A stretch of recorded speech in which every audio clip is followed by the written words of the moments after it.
Hello everyone, welcome to my channel class 12th math with Priya. हम अपना chapter number 7 जिसका नाम है समाकलन उसको देख रहे हैं। तो उसकी प्रश्नावली 7.1 जो है वो हम कर रहे हैं। तो उसका क्वेश्चन नंबर 4 तक जो आपके पास प्रश्न थे वो हमने देख लिए हैं। आज की क्लास में हम देखने वाले हैं प्रश्न संख्या 5। तो देखते हैं हमारे पास प्रश्न संख्या 5 क्या है। प्रश्न हमसे कह रहा है निम्नलिखित फलनों के प्रति अवकलज यानी कि समाकलन निरीक्षण विधि द्वारा ज्ञात कीजिए। तो आपको क्या करना है, समाकलन ज्ञात करना है, प्रति अवकलज ज्ञात करना है और जो विधि आपको उपयोग में लानी है वो है निरीक्षण विधि। इस पे हमने बहुत सारे क्वेश्चन किए हुए हैं, लेकिन इस क्वेश्चन में एक नई बात ये है कि यहाँ पे आपको दो पद दिए हुए हैं। पहला है sin 2x और दूसरा है आपके पास 4e⁻3x।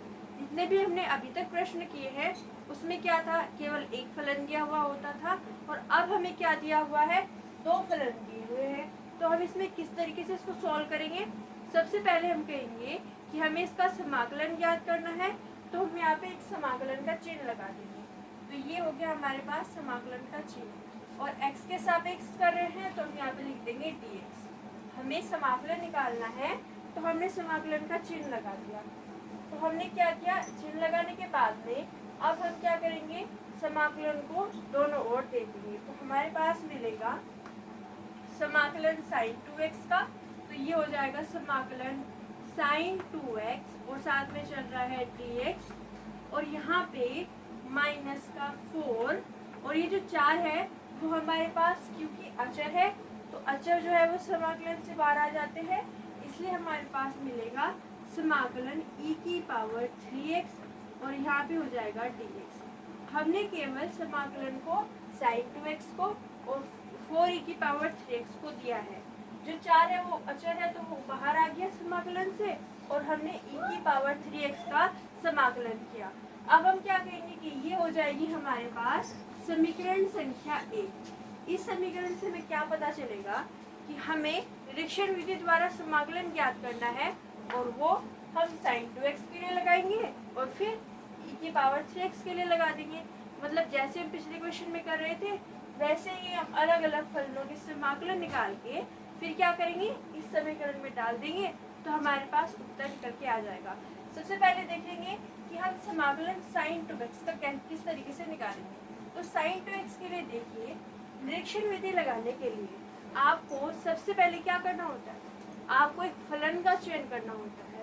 तो हमने माना कि वो f(x) होता है और उस फलन का चयन इस तरीके से करना होता है कि अगर हम उसका अवकलन कर दे तो अवकलन करने के बाद में हमें क्या मिलना चाहिए, हमें मिलना चाहिए gx और gx जो है वो हमारे प्रश्न में दिया हुआ होता है। ये सबसे पहले स्टेप होता है और हमने इसको कई बार देखा भी है कि अगर हम समाकलन निकालना चाहते हैं gx का तो हमें एक ऐसा फलन f(x) का चयन करना होता है जिसका अवकलन करने पे हमें क्या मिल जाए, दिया हुआ फलन मिल जाए जो कि हमने gx कहा। हमें किसका निकालना है, sin 2x का निकालना है। तो हम एक ऐसा फलन सोचेंगे जिसका अवकलन करने पे हमें ये मिल जाए। तो हम क्या कहेंगे कि यहाँ पे हो जाएगा gx की वैल्यू क्या है, sin 2x है। तो gx की वैल्यू sin 2x है तो किसका अवकलन करने पे हमें sin 2x मिल सकता है, cos 2x। तो हम क्या करेंगे, अवकलन कर देंगे cos 2x का। किस तरीके से मिलेगा चलिए देखते हैं। तो हम यहाँ पे लिखेंगे कि अगर हम अवकलन कर दें किसका, cos 2x का, तो वो क्या होगा, cos 2x का अवकलन क्या होगा, cos x का अवकलन आपको पता है, cos x का अवकलन क्या होता है, sin माइनस का sin x होता है। तो हम यहाँ पे लिखेंगे कि अगर हम अवकलन करें cos x का तो वो हमें पता है कि माइनस का sin x होता है। यहाँ पे x आ रहा है बट हमारे प्रश्न में क्या दिया हुआ है, हमारे प्रश्न में दिया हुआ है 2x। तो यहाँ पे x की जगह पे अगर 2x आ रहा है तो हम श्रृंखला नियम का प्रयोग करेंगे और श्रृंखला नियम में हम क्या करेंगे, 2x का अवकलन निकाल के गुणा में लगा देंगे।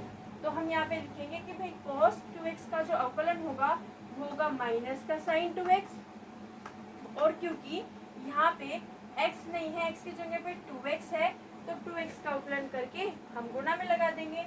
अवकलन क्या होता है 2x का, अगर हम अवकलन करें 2x का तो वो होता है हमारे पास 2 क्योंकि अचर है तो बाहर आ जाएगा और x का अवकलन क्या होता है 1, तो हमारे पास आया 2 और वो क्या कर देंगे हम यहाँ पे गुणा में लगा देंगे। एक बार फिर से देखिए, हमने एक फलन fx का चयन किया, fx क्या मिला हमें cos 2x, उसका अवकलन निकाला, उसका अवकलन हमें क्या मिला माइनस का sin 2x, पर यहाँ पे x तो नहीं है, x की जगह पे 2x है, तो हमने उसका अवकलन निकाल के इसके साथ में गुणा में लगा दिया।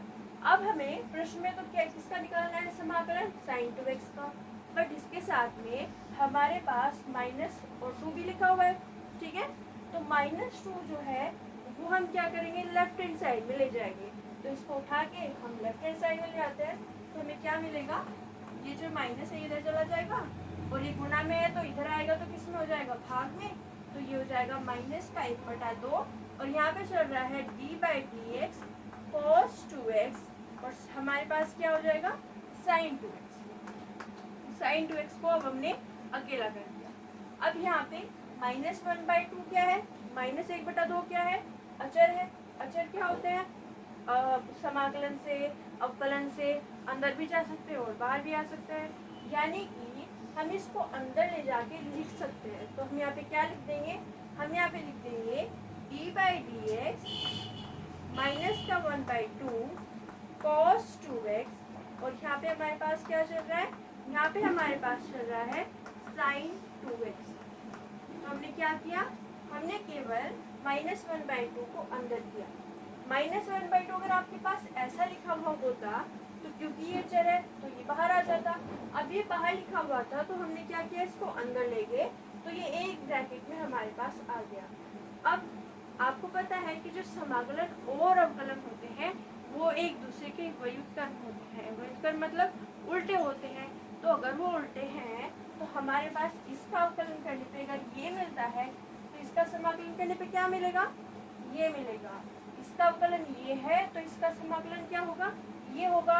तो हम यहाँ पे लिख देंगे समाकलन sin 2x किसके सापेक्ष, x के सापेक्ष, तो वो हो जाएगा हमारे पास -1/2 cos 2x और क्योंकि ये निश्चित समाकलन है तो हम लगा देंगे अचल c। तो ये हो गया हमारे पास इसका उत्तर। एक बार फिर से देख लेते हैं कि हमने इसको किस तरीके से निकाला।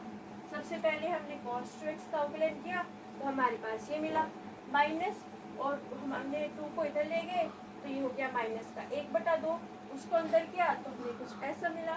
फिर इसका समाकलन करने पे हमें क्या मिलेगा, ये मिलेगा, यानी कि माइनस का 1/2 cos 2x। तो ये हमने इसका उत्तर निकाला और प्लस में क्या हो गया, c हो गया। अब हमें इसका प्रश्न का उत्तर देने के लिए समाकलन e⁻3x का भी निकालना होगा, तो हम यहाँ पे क्या करते हैं, e⁻3x का समाकलन भी निकाल लेते हैं। इसको हटा देते हैं, तो यहाँ पे लिख लेते हैं, ये हो जाएगा हमारे पास, देखिए यहाँ पे क्या लिखा हुआ है, समाकलन निकालना है e⁻3x का, तो एक ऐसा फलन सोचना होगा जिसका अवकलन करने पे क्या है e⁻3x। तो कौन सा फलन हो सकता है, हमें क्या चाहिए, देखिए यहाँ पे fx का चयन करना है जिसका अवकलन करने पे हमें क्या मिले, gx मिले। gx दिया गया फलन है और यहाँ पे दिए गए फलन का मान कितना है, e⁻3x है। तो हमें एक ऐसा फलन का चयन करना है जिसका अवकलन करने पे e⁻3x मिल जाए। वो कौन सा फलन हो सकता है, e⁻3x हो सकता है, ठीक है। तो अगर आपको याद है तो आप आसानी से बता दोगे कि d/dx यानी कि अवकलन e⁻3x किसके बराबर हो सकता है। तो देखते हैं किसके बराबर हो सकता है। e⁻x का अवकलन क्या होता है, e⁻x का जो अवकलन होता है वो होता है e⁻x d/dx। अगर आप निकालते हो e⁻x का तो वो e⁻x ही होता है, ठीक है। बट यहाँ पे 3x लिखा हुआ है तो फिर हम वही काम करेंगे, चेन रूल लगाएंगे, श्रृंखला नियम लगाएंगे और यहाँ पे 3x का अवकलन निकाल के गुणा में लगा देंगे।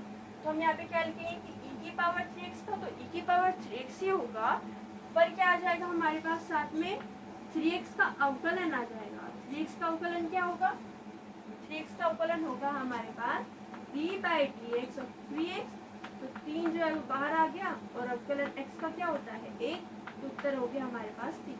उसको क्या किया हमने यहाँ पे गुणा में लगा दिया, e⁻3x लिखा और फिर 3x का अवकलन निकाल के गुणा में लगा दिया। अब ये जो 3 है उसको हम क्या करते हैं, लेफ्ट हैंड साइड में ले जाते हैं। क्यों? क्योंकि हमें e की पावर 3x का अवकलन निकालना है, यहाँ पे लिखा हुआ है, तो उसको हम लेफ्ट हैंड साइड में ले आते हैं। तो हमारे पास क्या मिलेगा, 1/3 d/dx e की power 3x is equal to e की पावर 3x। तो हमने इस 3 को इधर लेफ्ट हैंड साइड में ले गए, इसको रफ कर देते हैं। अब देखिए यहाँ पे इसका अगर हम 1/3 e की पावर 3x का अवकलन निकालते तो 1/3 जो है वो बाहर आ जाता। अब यहाँ पे बाहर लिखा हुआ है तो हम उसको क्या कर सकते हैं, अंदर कर सकते हैं। मतलब कि हम यहाँ पे लिख देंगे कि d/dx अगर हमको करना है 1/3 e की पावर 3x का, तो 1/3 अचर है तो बाहर आ जाता। बाहर लिखा हुआ है तो हमने उसको अंदर लिख दिया। अब यहाँ पे क्या लिखा हुआ है, e की पावर 3x लिखा हुआ है। तो फिर से हम क्या कहेंगे कि समाकलन और अवकलन एक दूसरे के व्युत्क्रम होते हैं। तो इसका अगर हम कर रहे हैं अवकलन और हमको क्या मिल रहा है, e की पावर 3x, तो इसका करने पर हमको समाकलन क्या मिलने वाला होगा, ये मिलने वाला होगा, यानी कि 1/3 e की पावर 3x।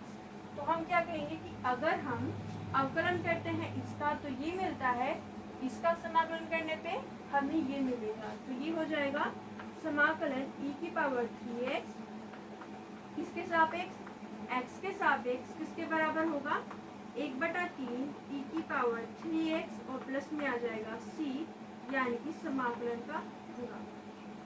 तो ये हो गया हमारे पास इसका भी उत्तर। एक बार फिर से देखिए, हमने e की पावर 3x को चुना, उसका अवकलन निकाला तो e की पावर 3x आया, फिर 3x का अवकलन निकाल के उसको गुणा में लगा दिया। ठीक है, अब 3 को हम इधर ले गए लेफ्ट हैंड साइड में, फिर 1/3 को हमने अंदर कर दिया। अंदर करने के बाद में हमने कहा कि इसका अवकलन इसके बराबर है, तो इसका समाकलन किसके बराबर होगा, इसके बराबर होगा। तो हमने यहाँ पे इसका और इसका समाकलन का मान निकाल लिया है। अब हम उन मानों को इस वाले प्रश्न के अंदर रख देंगे, इस वाले समीकरण के अंदर रख देंगे।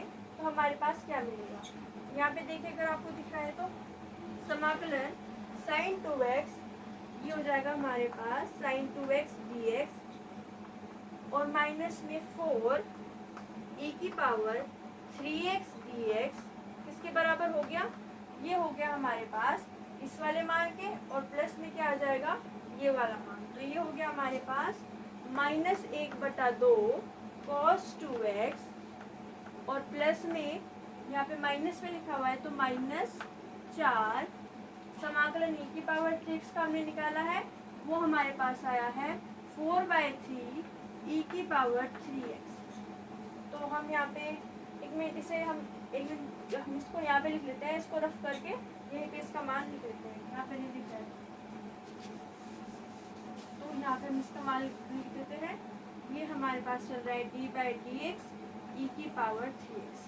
इसका मान हमारे पास निकल के आया है ये वाला मान, तो ये हम लिख देंगे -1/2 cos 2x और यहाँ पे हमारे पास है -4, तो ये हो गया -4 और इसका समाकलन करने पे हमारे पास निकला है 1/3, तो वो आ जाएगा यहाँ पे e की पावर 3x और प्लस में आ जाएगा c।